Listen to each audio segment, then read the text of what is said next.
앞서 예고를 해드린 대로 오늘 저자와의 만남에서는 글로벌 시대 국가 지도자의 역할과 책무에 대해서 설명하고 있는 책입니다. 국민을 섬겨라. 네, 국민을 섬겨라의 저자인 박대순 교수를 모시겠습니다. 참고로 박대순 교수께서는 강원대학교 행정학과에 재직 중이신데요.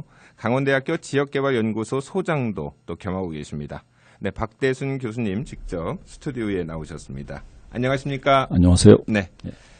연말 대선을 앞두고 국가 지도자인 대통령의 역할과 책무를 좀 새롭게 짚어보기 위해서 이 시간에 좀 모셨습니다. 네. 국민을 섬겨라. 네, 특별히 섬긴다. 이 섬김이라고 하는 낱말에 좀 각별히 좀 의미를 두신 것 같은데요. 국민을 섬긴다는 게 어떤 의미인가요? 그 섬긴다라는 말은 이제 국민들을 하나로 보고 네. 진정으로 이제 크게 좋아하고 가까이 하고 존경, 경청, 소통하면서 네. 국민들이 기대하고 요구하는 것을 사랑으로 이루어내는 것입니다. 네. 그러니까 1980년 이후 약 33년간 역대 정부에서 네. 군사정부, 민주정부, 진보, 보수, 예. 영남, 호남 거쳐가면서 어찌됐건 대통령과 그 추종 정치 세력들은 많은 혜택을 얻었습니다. 예. 그러나 약하고 배운 게 적은 부유하지 않은 전국의 많은 서민들, 국민들이 얻은 게 오늘 뭐가 있겠습니까? 예. 국민들이 얻은 것은 작금의 경제 위기, 사회 양극화, 연평도 부역사건 같은 국정 위기 네. 이런 게 있기 때문에 제가 국민을 섬겨라 이런 저서를 집필하게 되었습니다. 예, 그렇군요. 말씀 들어보니까 정말 어떤 의미가 좀 담겨 있는데요. 뭐 그래서인지 이 책의 그 프롤로그에 보니까 현 시대의 위기와 국정 난맥이 등장할 수 있었던 것은 역대 대통령과 측근들 또 정치가들이 국민을 섬기지 않았기 때문이다. 이렇게 또 기술을 하고 계신데요. 그렇다면 역대 대통령이나 측근들, 다시 말해 정치가들이 국민을 섬기지 않았던 이유는 교수님께서는 뭐라고 보십니까? 예, 저는 대충 그 네 가지로 이유를 들고 있는데요. 네네. 첫째 이유는 정권 출범 당시 어떤 대통령이건 네. 다 국민을 섬긴다. 예. 그런 마음은 가지고 있었다. 네. 이렇게 보는데 다만 그 섬긴다는 마음의 정도가 약했다. 이렇게 보고 있고 둘째 이유는 지나치게 큰 권력을 가진 대통령이 청와대 수석, 장차관들의 의견을 민주적으로 경청 반영하지 않고 예. 혼자 완면시하듯이 독단적으로 일방적으로 결정하는 일이 있었다. 예. 그리고 한 예가 미국산 쇠고기 수입 파동입니다. 예. 셋째 이유는 권력형 부패 그리고 정부개혁 부재로 발생하는 고위 공무원들의 전관 예우 때문이라고 보고 있습니다. 네. 네 번째는 강부자 고소형 중심으로 내각을 운영했기 때문이다. 네. 보는데 이러한 내각을 가지고는 정책에서 주로 기득권 집단들을 위해서 전개하는 것이 쉽다. 보고 한 예로서 대기업들의 동네 상권 진출을 허가하는 그런 정책도 있습니다. 네. 그러니까 일단 기득권적인 그 어떤 혜택을 좀 베풀려고 하고요. 또 집권을 하고 나서 어떤 기득권 세력을 생각하게 되면은 이런 어떤 국민을 섬길 수가 없고 이런 소통과 화합을 할 수 없다. 이제 그렇게 교수님께서 보시는 거죠. 예, 그렇군요. 공직자, 특히 대통령은 이제 국민을 진정으로 섬겨야 한다. 이렇게 말씀을 하시면서 그 대통령의 세 가지 역할에 대해서 말씀을 하셨습니다. 그러니까 우리가 많이 들은 얘기인데요. 국민의 또 국민의 의한 또 국민을 위한 정부 차원에서 보는 어떤 대통령의 세 가지 역할 구체적으로 어떤 것들인지 좀 설명을 해주시죠. 전 여기서 세 가지의 역할을 제시합니다. 네. 첫 번째는 네. 대통령, 그 가족, 친척, 측근, 고위공직자들의 부패와 기득권을 방지하는 것입니다. 네, 부패와 기득권 방지. 둘째는 네. 여야 정치가 장차관, 각계각층의 국민들과 함께 국가를 격려하는 것이 필요한 것 같습니다. 예. 대통령의 바람직한 역할은 선장의 역할처럼 우리가 타고 가는 한국호라는 배가 어느 목표로 어느 항구로 가느냐, 네.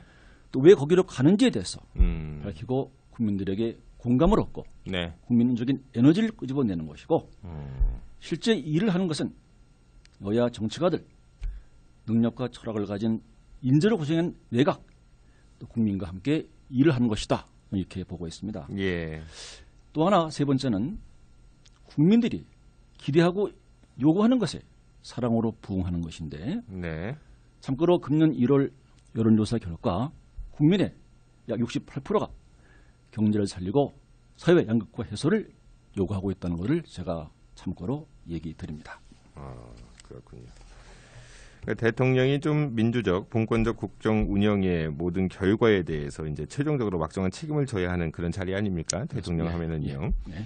대통령 책무에 대해서도 국민을 섬겨라 이 책에서 좀 제시를 하셨던데요. 네.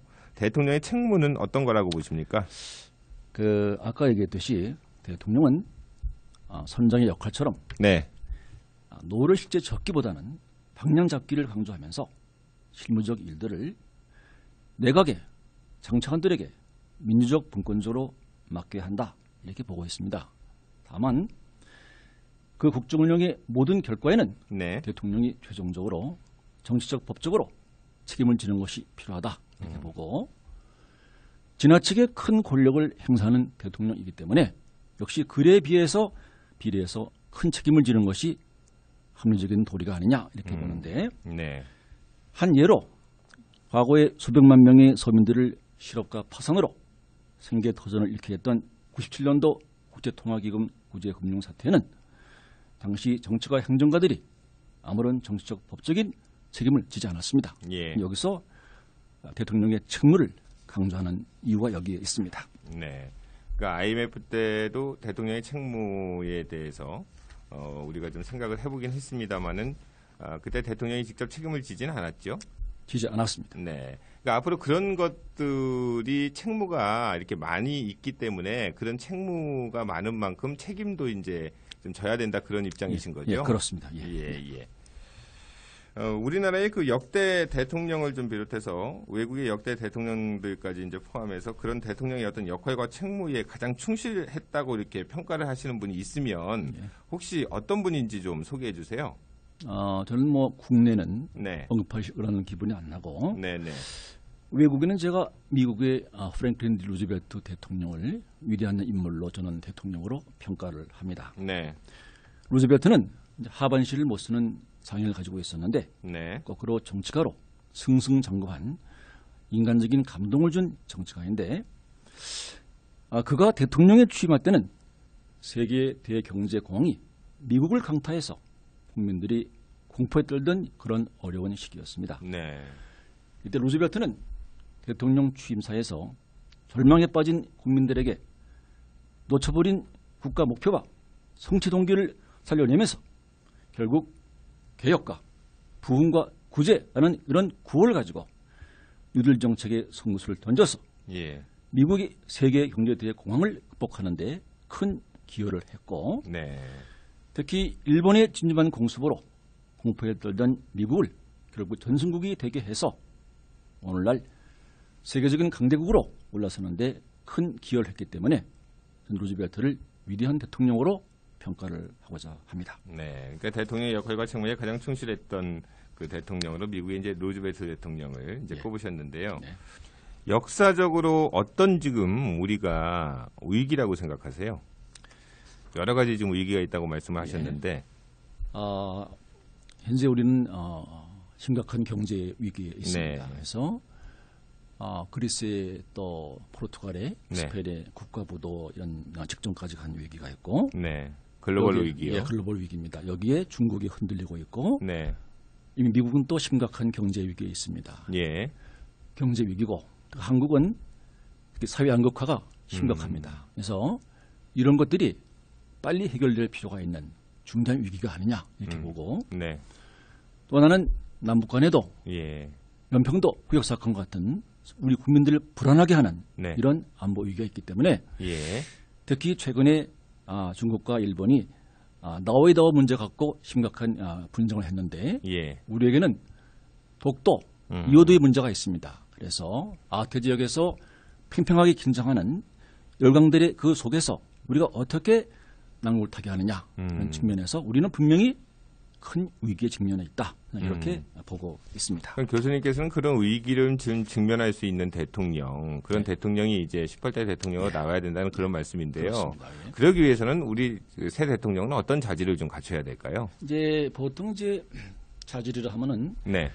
인간적인 능력을 얘기합니다. 네. 예를 들어서 무슨 뭐 권력의 의지, 또 무슨 뭐 갖고 있는 네트워크의 이런 뭐 폭과 깊이, 네. 또는 뭐 정책의 내용, 전달력 이런 게 있는데, 네. 그래도 일국의 대통령 후보라면은 네. 되게 이런 인간적인 능력은 가지고 있다. 저는 이렇게 보고, 저는 이거 이외로 세 가지를 더 거론합니다. 네. 그래서 첫째가 아까도 얘기했지만 배에서 선정에 하는 역할처럼 예. 바람직한 국가의 목표, 꿈을 제시하고 국민들에게 호소하면서 긍정적인 에너지를 끄집어내는 그런 능력이 필요하다 이렇게 보고, 네. 두 번째는 진정의 확신에 강력한 리더십이 필요하다 이렇게 강력한 보는데, 리더십이요. 그 이유는 예. 이 국가적인 위기에 직면해서 이를 타개할 때는 반발과 대립과 충돌이 가능합니다.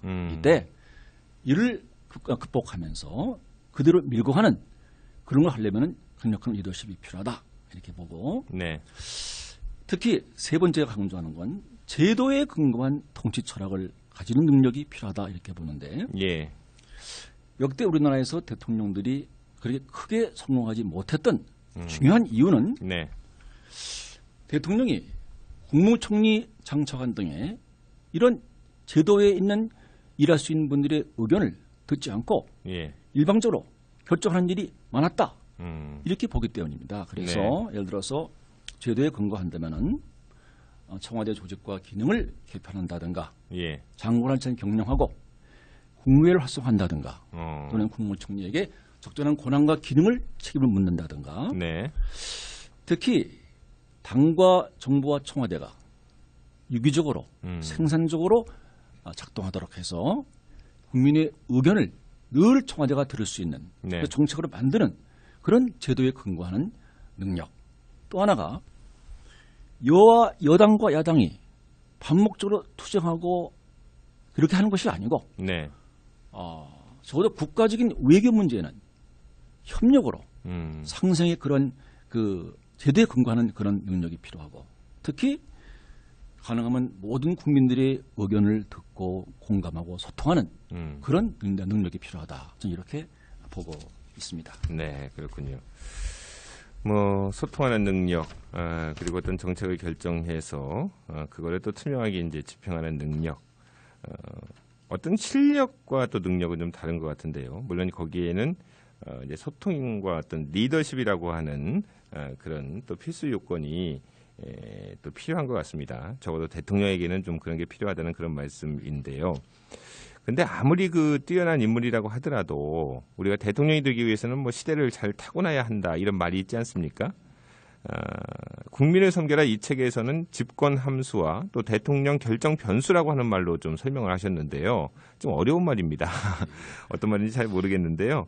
집권 함수는 어떤 것이고 또 대통령이 결정하는 변수들에는 어떤 것들이 있는지 좀 설명해 주시죠. 집권제 함수라는 것은 예. 대통령 후보가 집권할 수 있는 그 가능성의 확률을 말하는데, 네. 보통 여기에 세 가지 변수를 얘기합니다. 그래서 예. 인간적인 능력, 또 전략, 환경이 있는데 이런 세 가지의 역동적인 상호작용의 함수가 집권 확률 이렇게 부르고, 네. 이 세 가지 변수에는 총 21개 요소가 있는데 이것이 대통령 선거에서의 결정 변수가 된다 이렇게 보고 있고요. 네.